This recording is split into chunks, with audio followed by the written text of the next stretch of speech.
오늘 우리에게 주시는 하나님 말씀은 창세기 22장 1절에서 12절까지 말씀을 저와 여러분이 한 절씩 교독하여 받도록 하겠습니다. 1절입니다. 그 일 후에 하나님이 아브라함을 시험하시려고 그를 부르시되 아브라함아 하시니 그가 이르되 내가 여기 있나이다. 여호와께서 이르시되 내 아들 내 사랑하는 독자 이삭을 데리고 모리아 땅으로 가서 내가 내게 일러준 한 산 거기서 그를 번제로 드리라. 3절 아브라함이 아침에 일찍이 일어나 나귀의 안장을 지우고 두 종과 그의 아들 이삭을 데리고 번제에 쓸 나무를 쪼개어 가지고 떠나 하나님이 자기에게 일러주신 곳으로 가더니 제3일에 아브라함이 눈을 들어 그곳을 멀리 바라본지라. 5절 이에 아브라함이 종들에게 이르되 너희는 나귀와 함께 여기서 기다리라. 내가 아이와 함께 저기 가서 예배하고 우리가 너희에게로 돌아오리라 하고 아브라함이 이에 번제나무를 가져다가 그의 아들 이삭에게 지우고 자기는 불과 칼을 손에 들고 두 사람이 동행하더니 7절 이삭이 그 아버지 아브라함에게 말하여 이르되 내 아버지여 하니 그가 이르되 내 아들아 내가 여기 있노라. 이삭이 이르되 불과 나무는 있거니와 번제할 어린 양은 어디 있나이까. 아브라함이 이르되 내 아들아 번제할 어린 양은 하나님이 자기를 위하여 친히 준비하시리라 하고 두 사람이 함께 나아가서 9절 하나님이 그에게 일러주신 곳에 이른지라. 이에 아브라함이 그곳에 제단을 쌓고 나무를 버려놓고 그의 아들 이삭을 결박하여 제단나무 위에 놓고 손을 내밀어 칼을 잡고 그 아들을 잡으려 하니 11절 여호와의 사자가 하늘에서부터 그를 불러 이르시되 아브라함아 아브라함아 하시는지라.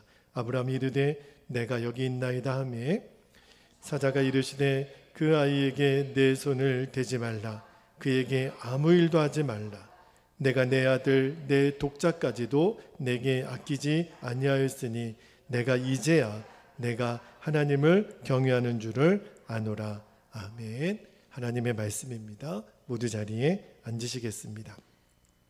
오늘의 창세기 22장 1절에서 12절 말씀을 본문으로 모리아 산에서의 사랑 이야기라는 제목으로 말씀을 나눌게요. 오늘 말씀은 신앙생활을 어느 정도 하신 분이라면 익히 잘 아는 말씀입니다. 창세기를 포함해서 성경 전체 중에 가장 드라마틱한 본문이 있다면 아마 이 창세기 22장 이 말씀이 빠지지 않을 것 같아요. 그만큼 우리에게 익숙한 말씀이기도 하지만 그러나 설교를 준비하는 저에게는 오늘 이 말씀으로 어떤 은혜를 하나님이 주실까. 그리고 사실은 이 말씀이 굉장히 설교자에게서는 전하기가 어려운 말씀이기도 합니다. 왜냐하면 자 여러분 하나님이 아들 이삭을 몇 살 때 주셨다 그랬죠? 100세에 주셨다 그랬어요. 그런데 그 아이가 잘 자랍니다. 이제 어느덧 자기 힘으로 나무짐을 질 수 있을 만큼 아이가 자라죠. 저희 아이가 어렸을 때 아빠랑 씨름을 하자고 맨날 이렇게 덤벼요. 그러면 막 이렇게 아주 어렸을 때 막 씨름을 하다가 그리고 제가 아이고 이렇게 넘어져 줍니다. 그러면 이제 자기가 아빠를 이긴 줄 알고 엄청 좋아해요.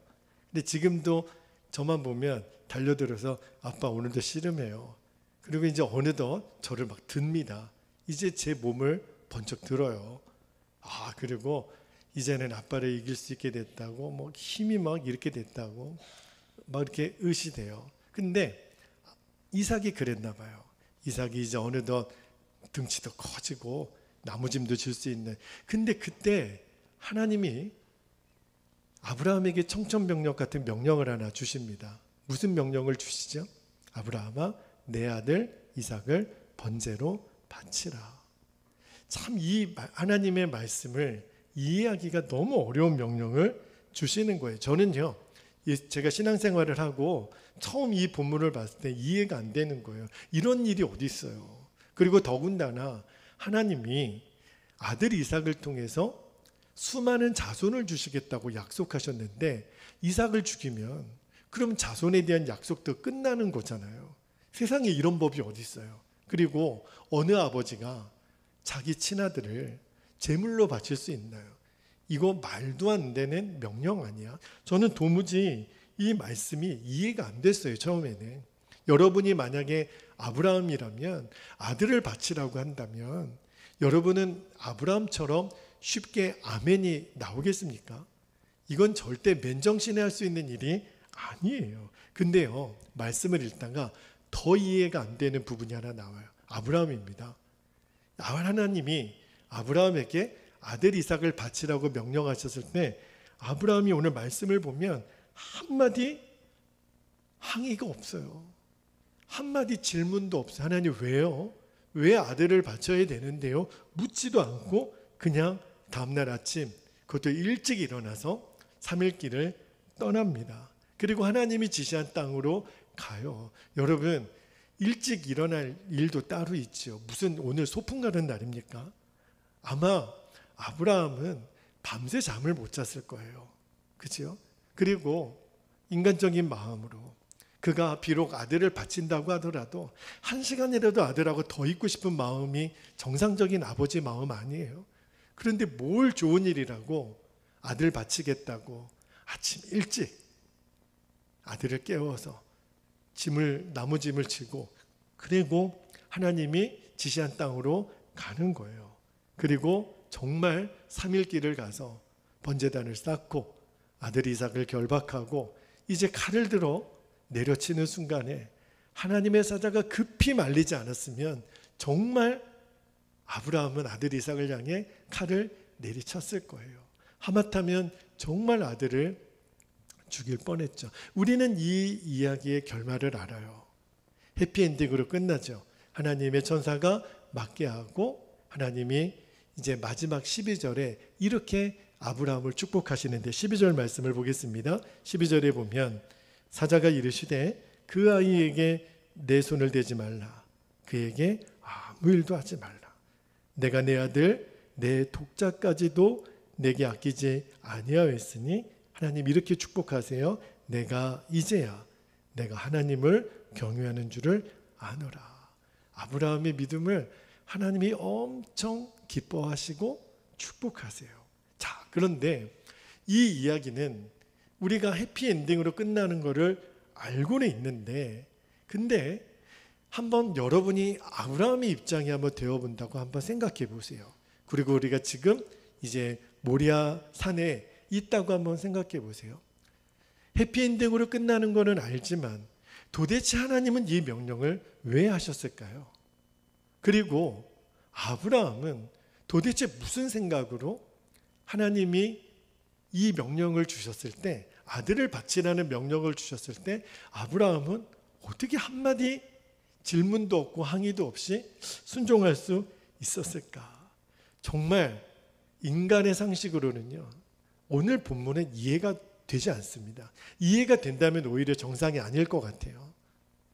그러나 오늘 성령님께서 우리의 영안을 열어서 왜 하나님이 이런 명령을 주셨고 아브라함은 어떻게 순종을 했고 또 이삭은 또 어떻게 순종을 했고 오늘 이야기에 담겨진 하나님의 그 깊은 뜻을 성령님께서 깨닫게 해주시기를 축복합니다.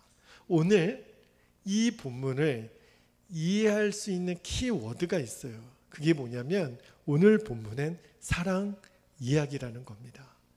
이 본문을 사랑 이야기로 우리가 해석하지 않으면 도무지 오늘 말씀은 우리에게 이해가 안 돼요. 여러분, 사랑에 빠진 사람들 가만히 보세요. 우리가 이제 자녀들이 결혼하기 전에 여러분 사람이 좋아하는 사람이 생기면 그 사람에 대해서 완전히 모든 해석이 달라집니다. 그래서 눈에 뭐가 꼈다 그래요? 콩깍지가 씌웠다 그러잖아요.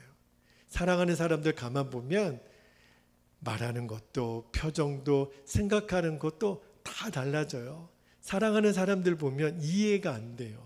뭐가 그렇게 좋은지, 뭐가 그렇게 기쁜지. 사랑하는 사람들 표정만 보면 우리는 알죠. 아이고 사랑에 빠졌네. 아이고 내가 딱 보니까 지금 사랑에 깊이 빠졌네. 사랑하는 사람은 이해가 안 돼요. 오늘 본문이 왜 이해가 안 되는 줄 아세요?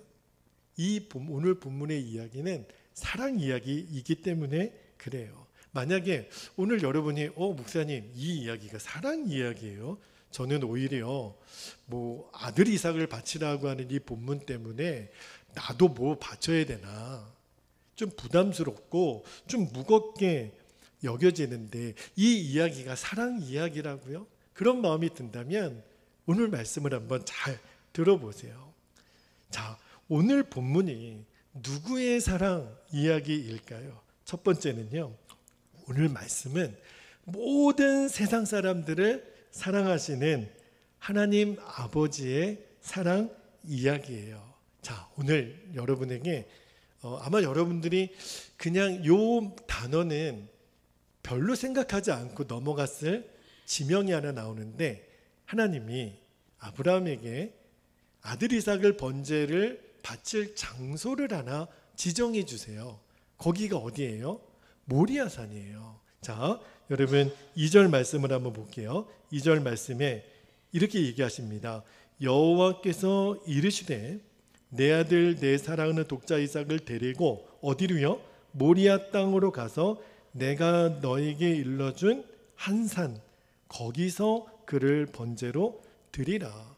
여러분, 아들 이삭을 번제로 드릴 거면 장소가 어디든 무슨 상관이 있겠어요? 집에서 드릴 수도 있는 거고 가까운 곳에서 드릴 수 있는 거고. 그런데 하나님이 특정한 장소를 정해주세요.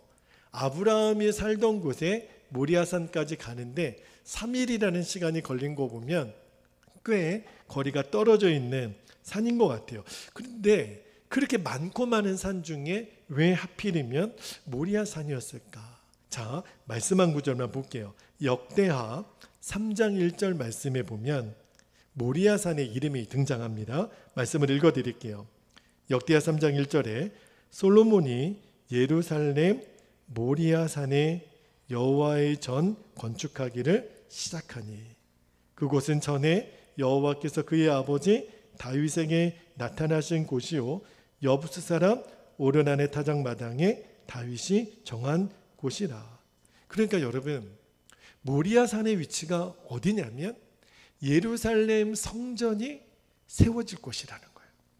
이때까지는 아직 아브라함은 이곳에 나중에 하나님의 임재의 상징인 예루살렘 성전이 세워질 것이라고는 아브라함은 몰랐겠죠.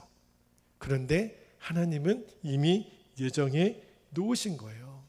그 모리아산에 여호와의 성전이 세워지게 하시는데 바로 그 땅에 하나님이 아브라함을 이삭을 데리고 오게 하세요. 그런데 여러분, 이 모리아산에 한 가지 더 귀한 의미가 있습니다. 그게 뭐냐면 여러분, 예수님이 십자가 지시기 위해서 예루살렘 성에서 신문을 받고 온갖 말할 수 없는 치욕을 겪으신 후에 예수님이 이제 십자가 지시기 위하여 오르신 언덕이 있습니다.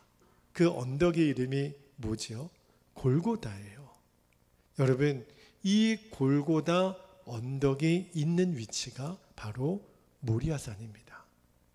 제가 그 지명을 보면서 깜짝 놀랐어요.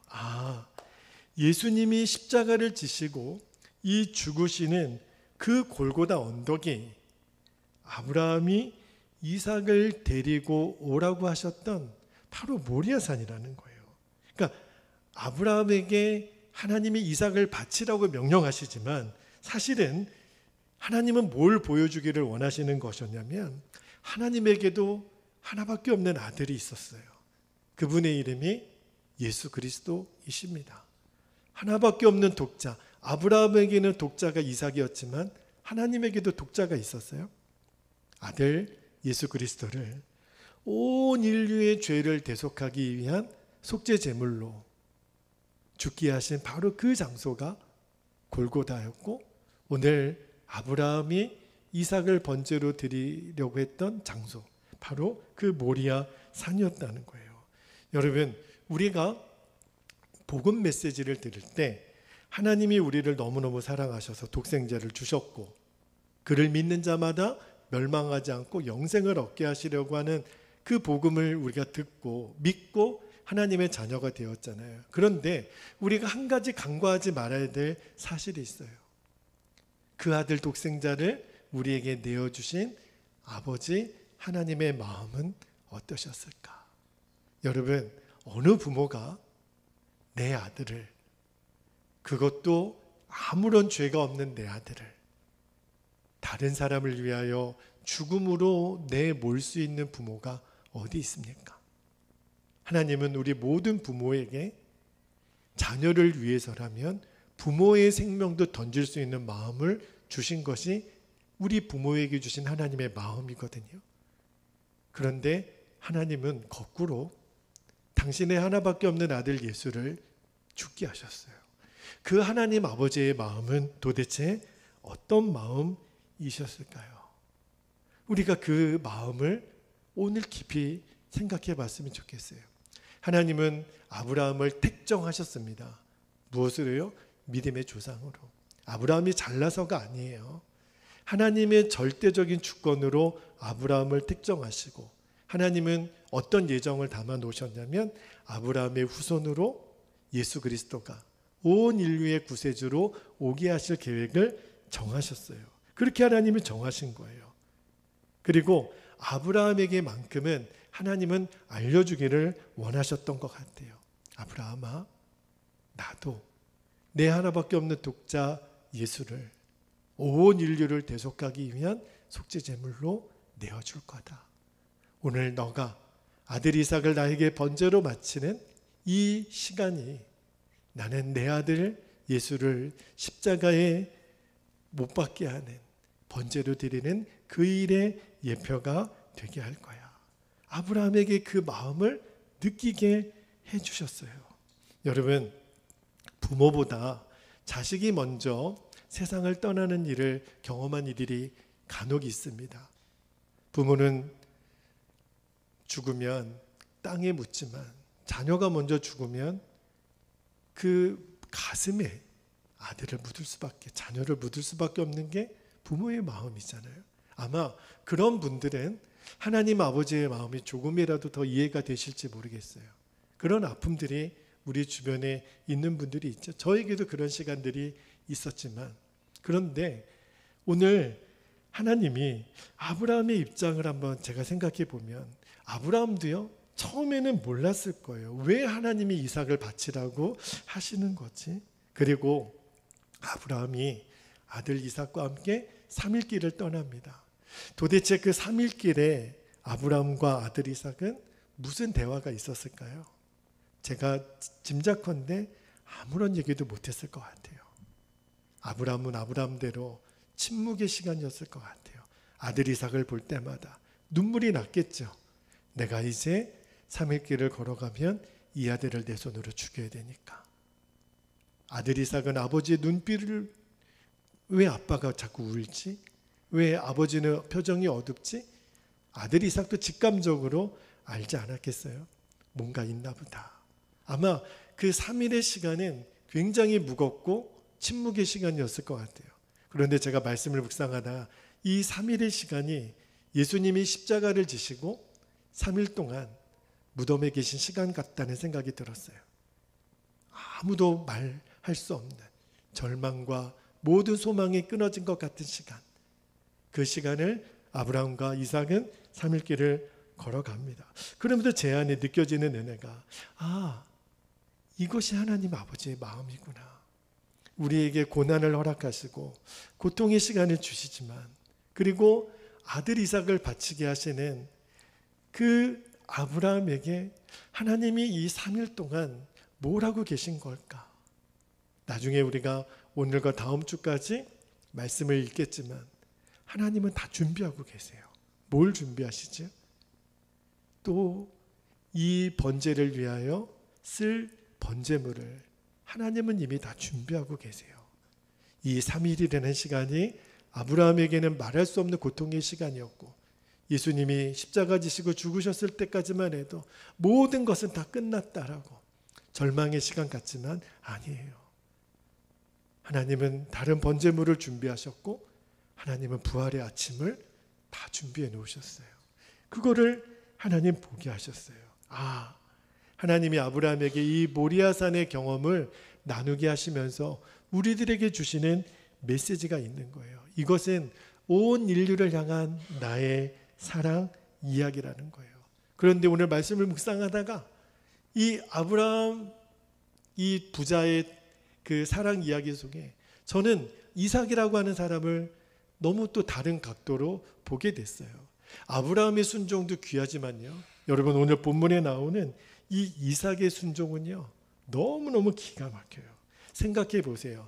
아버지 아브라함은요 이제 100세가 한참 지난 아주 그냥 꼬부랑 할아버지가 됐을 거예요. 그런데 그 아버지 아브라함이 아들 이삭을 결박했다고 나와요. 어떻게 결박했을까요? 무슨 힘으로 결박했을까요? 아들 이삭이 내어준 거예요. 스스로 그가 자발적으로 순종하지 않았다면 어떻게 결박하겠어요? 아들 이삭이 스스로 아버지 아브라함에게 아버지 저를 결박하세요. 아버지가 끈으로 묶었는지 뭘로 묶었는지는 모르겠지만 도살당할 그 도살장에 끌려가는 양같이 아들 이삭은 저항하지 않습니다. 자발적으로 자신을 아버지에게 맡깁니다. 그리고 아들을 꽁꽁 묶습니다. 그리고 아브라함은 아들 이삭을 내려치려고 하죠. 여러분 보세요. 이 이야기가 사랑 이야기로 완성이 되려면 만약에 그때 아들 이삭이 아버지 왜 그러세요? 저를 죽이려고 하시는 거예요? 저항하고 거부했다면 이 사랑의 이야기는 완성이 안 됐을 거예요. 아들 이삭의 순종이 너무 귀한 거죠. 우리에게 뭘 보여주는 거죠? 예수님의 순종을 예표해 주시는 거예요. 저는 그대로 겟세마네 동산에서 예수님의 순종이 그대로 오버랩이 되더라고요. 자기가 죽는 것을 알면서도 하나님 아버지의 말씀에 순종하기를 결단하신 마태복음 26장 39절 말씀에 보면 예수님이 이렇게 기도하십니다. 39절에 조금 나아가사 얼굴을 땅에 대시고 엎드려 기도하여 이르시되 내 아버지여 만일 할만하시거든 이 잔을 내게서 지나가게 하옵소서. 그러나 나의 원대로 마시옵고 아버지의 원대로 하옵소서 하시고 그리고 예수님 십자가의 길을 가시잖아요. 오늘 이삭의 순종이 그대로 예수님의 순종의 예표구나. 그리고 말씀을 묵상하다가 놀라운 부분을 하나 발견했어요. 요한복음 8장에 보면 오늘 아브라함을 향하여 예수님이 정말 깜짝 놀랄 만한 말씀을 하나 하십니다. 자, 요한복음 8장 56절에 한번 보세요. 예수님이 하신 말씀인데 요한복음 8장 56절에 너희 조상 아브라함은 나의 때 볼 것을 즐거워하다가 보고 기뻐하였느니라. 아브라함이 예수님의 때, 여기서 예수님의 때는 뭘까요? 예수님의 십자가 사건이에요.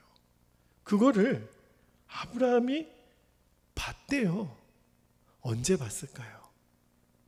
도대체 예수님의 십자가 사건을 그 때를 예수님은 아브라함이 봤다고 그러셨거든요. 언제 봤을까요? 모리아산에서 본 거예요. 아들 이삭을 번제로 드리면서 예수님이 십자가 지시는 그 때를 아브라함은 보고 즐거워했다고, 기뻐했다고 그렇게 나오세요.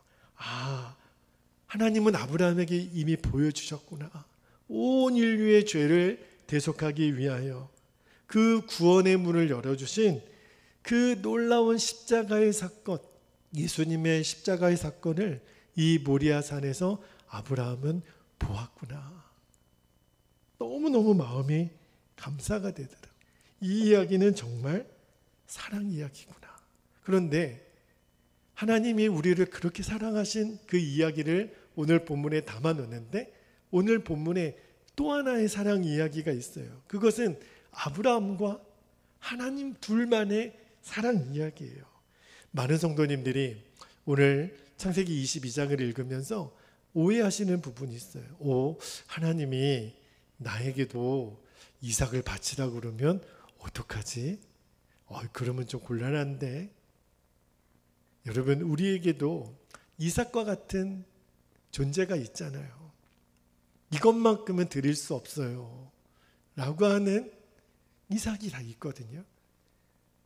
이 이야기가 예수 그리스도의 십자가 사건을 예표하는 것은 충분히 이해가 되지만, 하나님 저에게만큼은 아브라함과 같은 이삭을 바치라는 명령은 하지 않으셨으면 좋겠습니다. 이것이 우리들의 솔직한 심정이거든요. 그런데 하나님은 아브라함에게 아들 이삭을 바치라는 거예요. 100세에 낳은 아들, 눈에 넣어도 아프지 않을 그 아들을 바치라는 거예요. 근데 그 하나님이 오늘 이 말씀을 듣는 저와 여러분에게도 물으세요. 아들아, 딸아, 내가 너에게 아들 이삭을 바치라 그러면 너는 바칠 수 있겠느냐? 주님이 물어보실 때 이제 우리가 답을 해야 돼요. 여러분, 아직도 마음에 걱정이 되시고 부담이 되신다면 저의 이야기를 한번 들어보세요. 여러분, 저도 아내가 같이 예배를 지금 드리고 있지만 한 남자와 한 여자가 만나서 결혼을 합니다. 자, 결혼식에 여러분, 도대체 한 남자와 한 여자가 만나서 결혼식을 하면 이 두 사람이 부부가 되었다라고 하는 것을 언제 확증하는 거죠? 주례사가 끝나면 되는 겁니까? 아니면 행진할 때 되는 겁니까? 축가가 끝나면 이 두 사람이 부부라고 해주는 겁니까? 언제 되는 거죠? 결혼 서약에 분명히 약속이 끝난 다음에 이 두 사람은 부부가 되었다고 공포하게 돼 있어요. 여러분, 결혼 서약 때 무슨 서약을 주고받았는지 기억나십니까? 그때 정신이 없으셔서 다 까먹으셨나요? 제가 다시 한번 읽어드릴게요. 결혼 서약은 이렇게 되어 있습니다. 나 누구누구는 그대 누구누구를 하나님께서 정해주신 남편과 아내로 믿으며 하나님의 명령을 따라 이제부터 평생토록 괴로우나 즐거우나 가난하거나 부하거나 병들거나 건강하거나 어떤 환경 중에서라도 그대를 귀중히 여기고 사랑하며 순종하여 오늘의 이 약속을 지키기로 하나님과 여러 증인들 앞에서 굳게 다짐합니다. 그러면 신랑 신부가 아멘.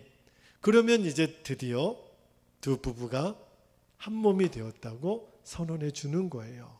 그래서 부부가 되는 거거든요. 그런데 여러분, 이 결혼 서약의 내용을 잘 읽어보면 하나같이 이제 앞으로 살면서 그 배우자를 위하여 나의 모든 권리를 포기하겠다는 권리 포기 선언이에요. 잘 들어보면 내가 당신을 아내로 삼았기 때문에 이 세상에 당신보다 더 사랑하는 존재는 없음을 선언하는 거예요.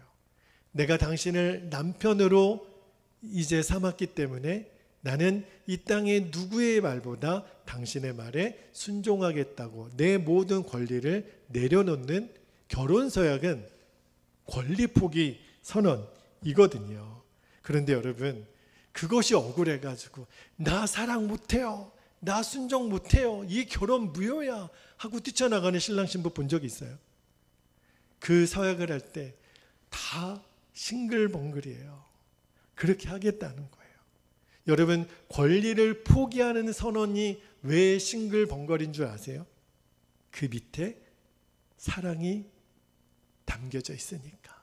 그 사랑이 밑에 깔려 있으니까. 여러분, 하나님이 왜 아브라함에게 오늘 이 명령을 행하셨겠어요? 우리도 똑같아요.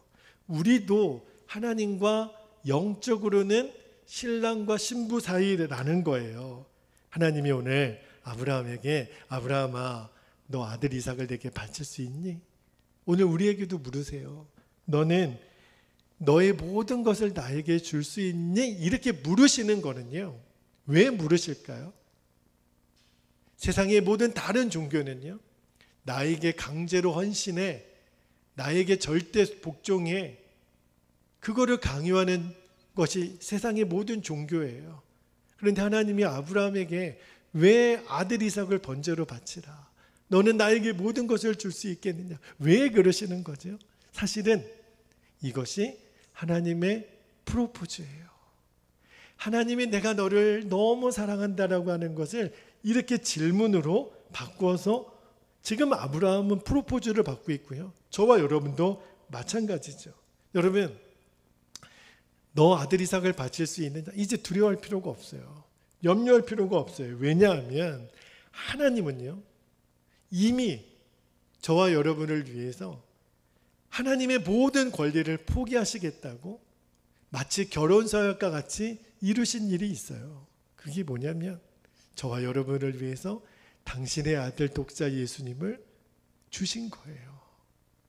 하나님은 내가 너희를 사랑하기 위하여 이미 증거를 보여주셨어요. 아들아 딸아, 내가 너 얼마나 사랑하는 줄 아니? 내가 너를 위해서 내가 할 수 있는 모든 권리를 포기한다. 그 증거가 뭐예요? 내 사랑하는 아들 예수를 너를 위해 준다.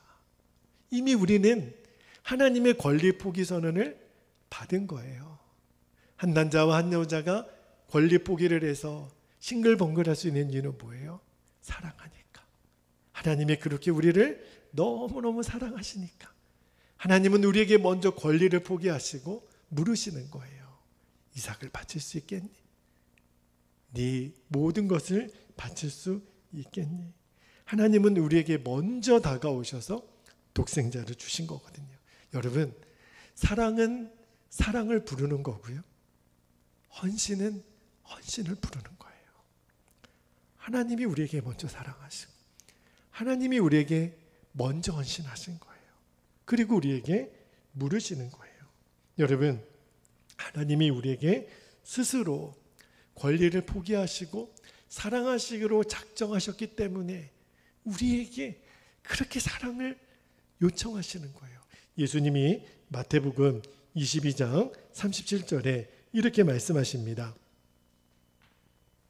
37절에 보면 예수께서 이르시되 내 마음을 다하고 목숨을 다하고 뜻을 다하여 주 너의 하나님을 사랑하라 하셨으니, 하나님이 우리를 그렇게 사랑하셨기 때문에 사랑을 요구하시는 거예요.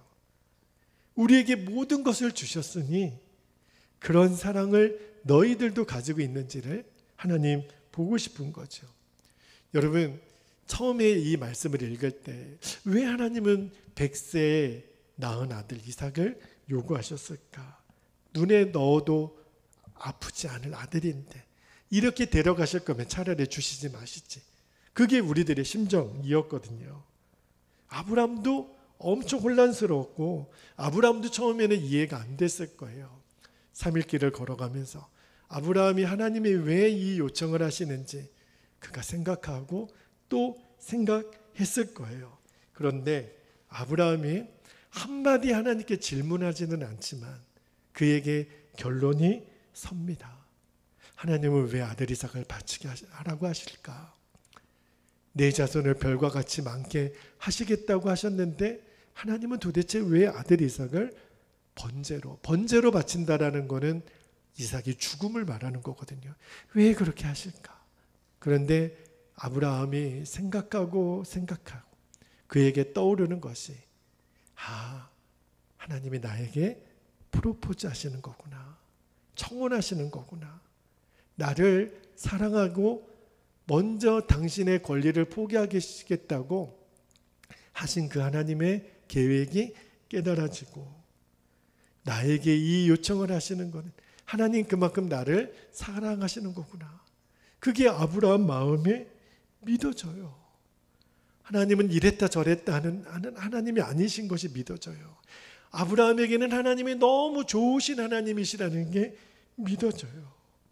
그 하나님이 나에게 독자 이삭을 바치는 것을 원하신다면 하나님의 계획이 있겠구나.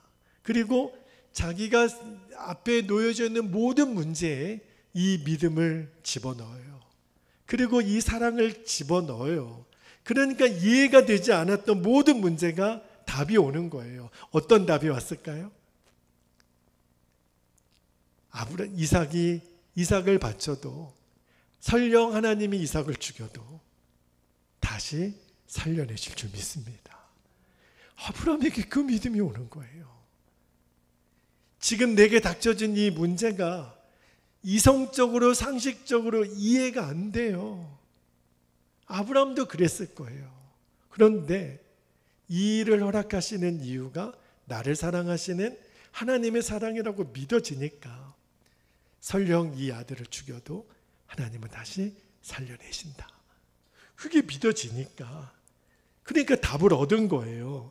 그 말씀이 어디에 있냐면 히브리서 11장 18절 19절 말씀을 볼게요.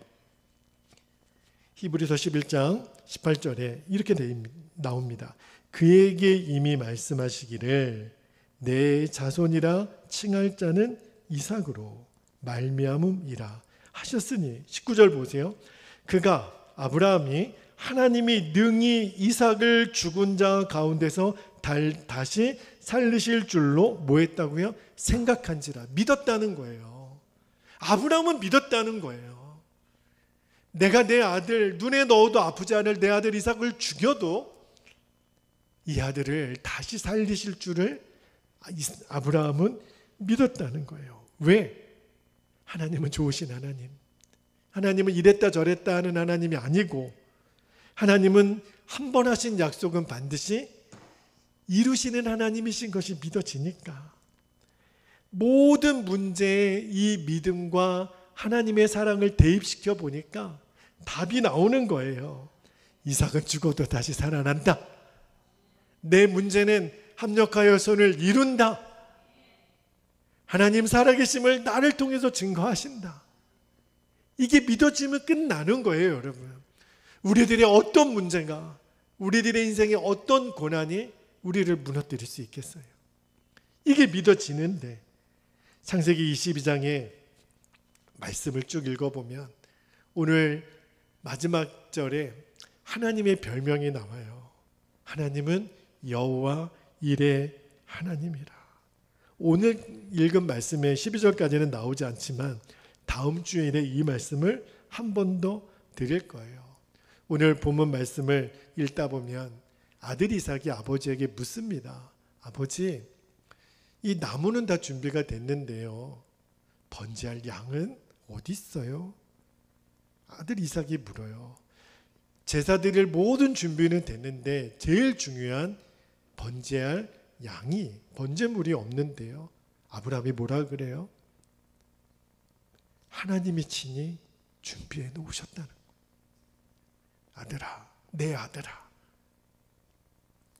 번제로 쓸 제물은 하나님이 친히 준비하신다. 그거는 아브라함이 그렇게 됐으면 좋겠다라고 말한 게 아니라요, 이미 아브라함은 믿은 거예요. 하나님이 어떤 하나님이시라는 거를, 하나님은 이미 우리들의 필요한 모든 것들을 준비해 놓으신 여호와 일의 하나님이신 것을 아브라함이 믿었다는 거예요.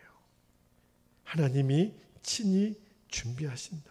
그런데 여러분, 하나님이 아무리 모든 것을 다 준비해 놓으셨다 하더라도 아브라함의 순종이 없었다면 오늘 이 사랑의 이야기는 완성이 안 돼요. 마치 사랑하는 신랑이 신부에게 나와 결혼해 주실 수 있겠습니까? 그때 신부가 네, 그럼요, 저는 당신의 청혼을 받아들이겠습니다. 이 순종이 없으면 결혼하여 그 남편이 가진 모든 소유를 함께 공유할 수 있는 축복은 없는 거예요. 네, 기쁨으로 당신의 청혼을 받아들이겠습니다. 그때 남편이 가진 모든 지참금을 함께 누릴 수 있는, 남편의 모든 기쁨과 행복을 함께 누릴 수 있는 자격과 그 누림이 신부에게 부어지듯이 하나님이 오늘 우리에게 물으시는 거예요. 너 나랑 결혼할래? 너 나랑 같이 살래? 그때 우리가 아멘입니다, 주님, 제 모든 것을 드리죠. 그리고 여호와의 일의 하나님으로 저와 여러분에게 다가오시는 거예요. 보여주시는 거예요. 때때로 하나님이 우리에게 가족을 바치라 말씀하실 때가 있죠. 그러나 그것은 가족도 없이 우리가 고아처럼 살게 하시겠다는 말씀이 아니에요. 너의 가진 것을 다 내게 바치라, 재물을 바치라고 명령하실 때도 있죠. 그러나 이 말은요, 우리를 가난하게 만들겠다는 뜻이 아니에요. 너의 젊음을 바치라, 이 말은요, 우리들의 젊음을 망치겠다라고 하는 뜻이 아니에요. 너의 자존심을 버려라, 하나님은 우리를 사람들에게 무시당하는 사람으로 만들겠다는 뜻이 아니에요. 하나님이 왜 우리에게 이삭을 바치라고 명령하시는 걸까요? 여러분, 하나님에게는 놀라운 계획이 있어요. 무슨 계획일까요? 이제 너와 나는 하나야. 우리를 그 한몸됨으로 초청하시는 거예요. 아들아, 아브라함에게 말씀하시는 거예요. 또 우리에게 말씀하시는 거예요. 이제 너와 나는 완전히 하나야. 여러분, 이제 우리는요, 하나님을 믿으면서도 하나님은 내가 기도하면 나를 도와주시는 분, 내가 믿는 분, 내가 의지할 분, 그런 분으로만 우리가 하나님을 믿는 이 차원에서 한 단계 우리가 더 나아갈 수 있기를 바라요. 어디까지요? 하나님, 내가 하나님 사랑합니다. 저도 하나님 너무 사랑합니다. 그래서 나를 위하여 먼저 권리를 포기하신 하나님께 나도 이제 권리를 포기하는 거예요. 내 아들 이삭을 하나님께 드릴 수 있는 거예요. 그게 불안도 억울함도 아픔도 아닌 기쁨으로 드릴 수 있는 거예요. 오늘 이 하나님의 프로포즈를 여러분 온 마음으로 받게 되기를 축복합니다. 우리를 위하여 먼저 권리를 포기하신 하나님, 그 하나님이 우리를 그 사랑으로 초청하세요. 이 시간에 우리 함께 기도하겠습니다.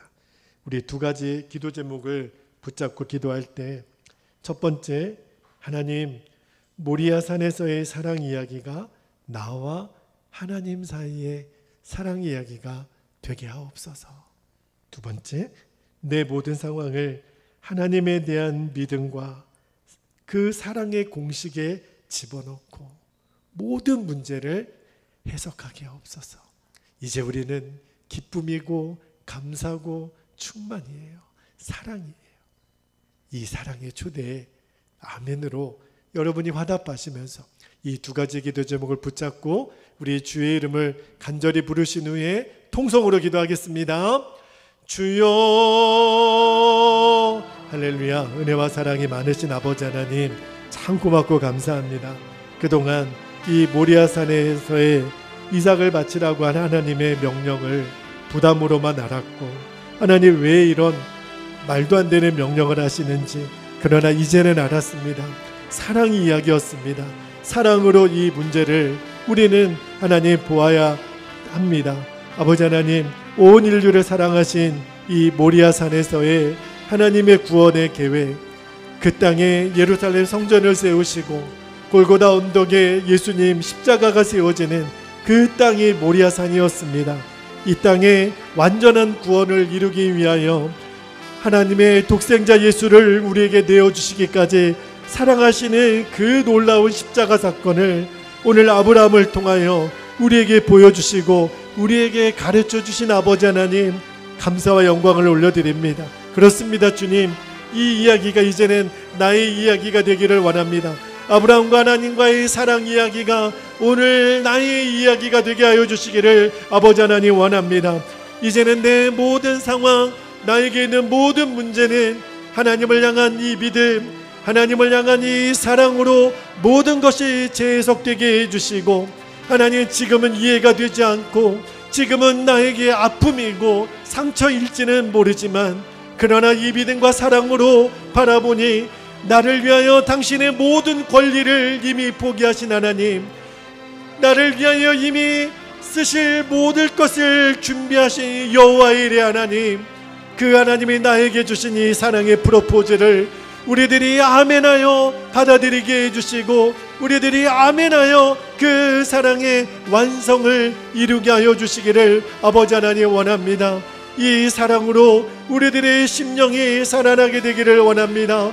우리들의 눈물을 닦아주시고 우리들의 한숨이 변하여 기쁨이 되게 하시고 우리들의 슬픔이 변하여 기쁨이 되게 하시고 두려움이 변하여 희락이 되게 하시는 하나님의 놀라운 계획을 찬양합니다. 오 주님, 이 사랑의 완성을 우리를 통하여 이루실 주님의 놀라운 계획을 아버지 하나님 찬양합니다. 오 주님 감사합니다.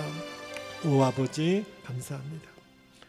은혜와 사랑이 많으신 하나님, 오늘 창세기 22장 아브라함의 아들 이삭을 번제로 드리는 이 본문이 처음에는 말할 수 없는 부담이었고 무거움이었지만 이 말씀 속에 담겨놓은 하나님의 사랑 이야기를 우리가 이제는 분명히 알았습니다. 당신의 아들 예수 그리스도를 십자가에 못 박게 하시기까지 그토록 우리를 사랑하셨기에, 사랑은 사랑을 부르고 헌신을 헌신을 부르기에 주님이 오늘 우리에게 권리를 포기하고 다가오신 이 구속의 사건을 오늘 이 모리아산에 담아놓으신 하나님의 놀라운 계획을 알았습니다. 아버지, 이제는 하나님의 그 사랑의 프로포즈에 응답할 차례입니다. 내가 이제 반응할 차례입니다. 아멘입니다. 주님, 둘도 없이 뒤도 돌아보지 않고 나는 아멘입니다. 이제 하나님과 완전한 연합으로 우리를 부르시고 우리에게 말할 수 없는 하나님의 영광을 보여주시기 위하여 사랑의 초청을 해주신 하나님, 이제 우리가 두 팔 벌려 나의 하나님을 사랑으로 꼭 껴안게 하여 주옵소서. 이 시간에 나의 사랑하는 아버지를 꽉 껴안는 시간 되게 하소서. 우리들의 눈물을 닦아주시고 지난 한 주간도 말할 수 없는 그런 고비들을 넘어가며 우리들이 목 놓아 부르짖을 때 우리를 안아주셨던 아버지, 내가 너와 함께 한다고 또 말씀해 주신 아버지, 너는 두려워하지 말라고 말씀해 주신 아버지, 이제 그 아버지를 나도 사랑한다고 꽉 껴안는 시간 되게 하여 주옵소서. 아버지, 아버지를 사랑하기에 우리도 우리의 온 마음을 담아 주 앞에 정성을 다하여 봉헌하는 우리들의 예물을 기뻐 받아 주옵소서. 주님, 이거밖에 드리지 못해서 죄송한 마음이지만 그런 하나님은 아니라고, 나는 너의 마음을 이미 다 안다고 말씀해 주시니 그것이면 충분합니다. 금도 은도 내 것이 아니라 하나님, 주님은 우리에게 모든 것을 다 주실 수 있는 나의 사랑하는 아버지 하나님이신 것을 우리는 분명히 신뢰합니다. 오늘도 드려진 예물 위에 주님 복의 복을 더하여 주옵소서. 우리들의 온 마음을 드린 예배를 받아 주옵소서. 그리고 이 익산 땅에 하나님의 새 부흥이 임하게 하여 주옵소서. 이름도 없이 빛도 없이 우리가 전도지를 들고 계속 나아갑니다. 복음의 씨앗이 이 땅에 심겨져서 마침내 하나님의 나라가 이 익산 땅에 임하는 영광을 보게 하여 주옵소서. 한국교회와 이 나라 민족을 주님 손에 부탁합니다. 속히 이 민족의 통일한국을 이루어 주셔서 마지막 때에 하나님의 제사장 나라로 쓰임받는 우리 민족이 되게 하여 주옵소서. 열방에 하나님의 나라가 속히 임하게 하시고 전쟁과 기근과 전염병과 하나님 모든 이상기후가 멈춰지게 하시고 오직 예수 그리스도 그분의 이름으로 온 나라가 화평이 되게 하시고 그리고 함께 공존할 수 있는 하나님 이 지구 안에 담아놓은 하나님의 계획을 이루게 하여 주옵소서. 다시 오실 우리 주님 예수 그리스도의 이름으로 간절히 기도하옵나이다. 아멘. 아멘. 우리 다 함께 일어나셔서 우리 찬송가 304장 그 크신 하나님의 사랑을 우리가 함께 찬송드리겠습니다.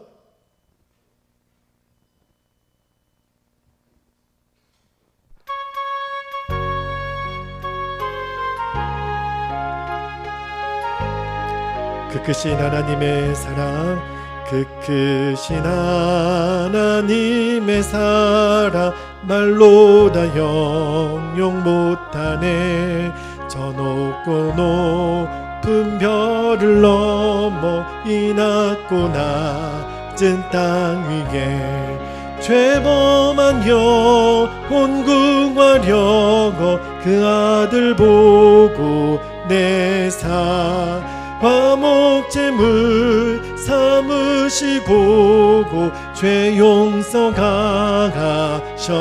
하나님 크신 사랑은 증량다 모고 다내 영원히 변치 않는 사랑 성도여 찬양하.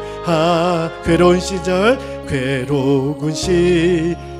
지나가고 땅 위에 여호와 쇠갈 때 주 믿지 않던 영혼들은 큰 소리 외쳐구로 주 믿는 성도들에게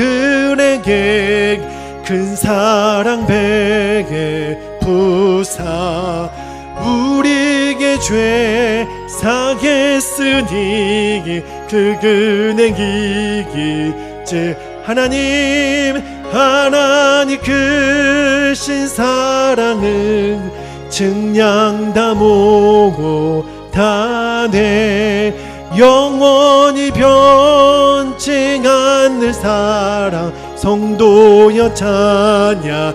하늘을 두루마리 삼고 바다를 머물사 한없는 하나님의 사랑 다 기록할 수가. 하나님의 크신 사랑 그것지다가 저 하늘 높이 쌓아두고 재구지 모고. 아멘. 하나님 크신 사랑을 증량다 모고 다내 영원히 변치 않을 사랑 성도여 찬양하세.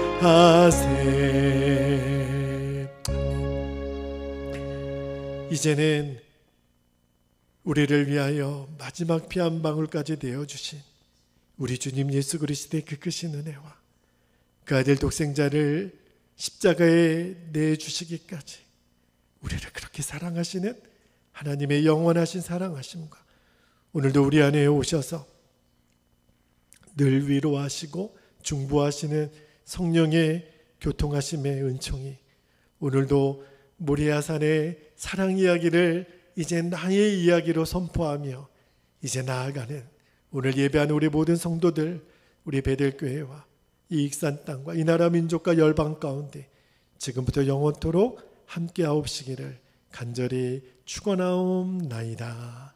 아멘.